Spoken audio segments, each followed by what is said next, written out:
Hi, I'm John Drury. I'm a business mentor.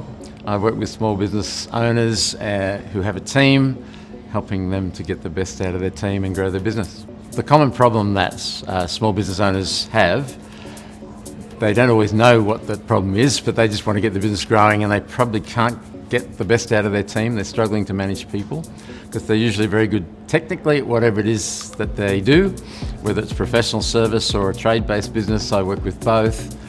So they're technically good, they've grown their business, they've got a team, but now they're having issues with their team and they're not ever been trained how to lead people. I help the business owner learn some leadership skills, really. They don't realise that's the problem, they think the people are the problem. So I help them assess their team, make sure they've got the right people on their team. They start to motivate them and encourage them and create an environment that they enjoy being in. So with some businesses that I've worked with, for example, I've come in and helped the business owner think through what's going on with their team. I often help them move a couple of people on, because it's amazing how people hire a friend's neighbour or something. And it's interesting how people end up on a team. An example of someone that I've worked with is a guy who was building a really good business in the mechanical engineering space, but he was really the bottleneck in his business.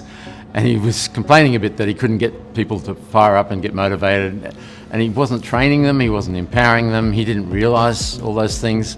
So, and then the issue that caused him to reach out for help was that his wife was having twins, and he needed to be around home, and his business took him away a lot, and he needed to release his staff to go, and he suddenly realised he needed to do something. So he pulled me in. Within 6 months, we had his team functioning very well for him. He couldn't believe that it could be so different. Well, there's many types of business mentors or coaches out there. Some have a financial background, and that's not me. So you've got to think about what is it that you really need from a coach or from a consultant, and then look for someone that's going to listen well to what you want and where you're headed, and help you think.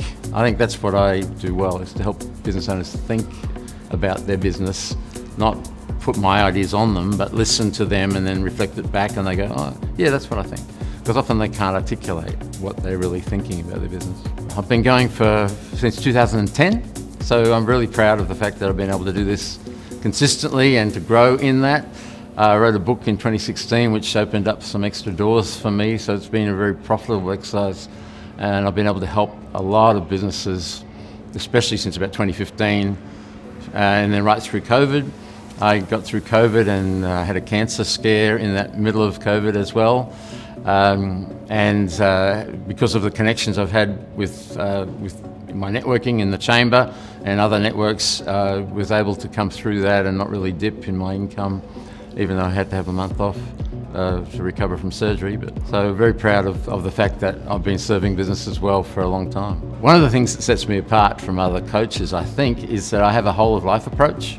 So I help them get the business, focus on the business, think about how to grow the business, but I think about that in the context of how's your business serving your life.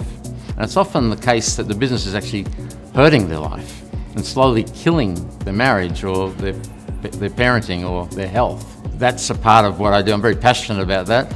I went through a burnout experience about 15 years ago, which partly got me into this, and I want to help people make sure they avoid that if I can. Hills Chamber, I've visited all of the chambers in Western Sydney and into the city as well, and this was the most welcoming of them all. I was part of another one for a couple of years, but didn't find the kind of clients that I was looking for. So I've found that here. I've found a lot of welcome, people wanting to help me initially, and then as I've become part of the chamber, it's been a privilege to help others. So that kind of culture is a really good part of being in the Hills Chamber.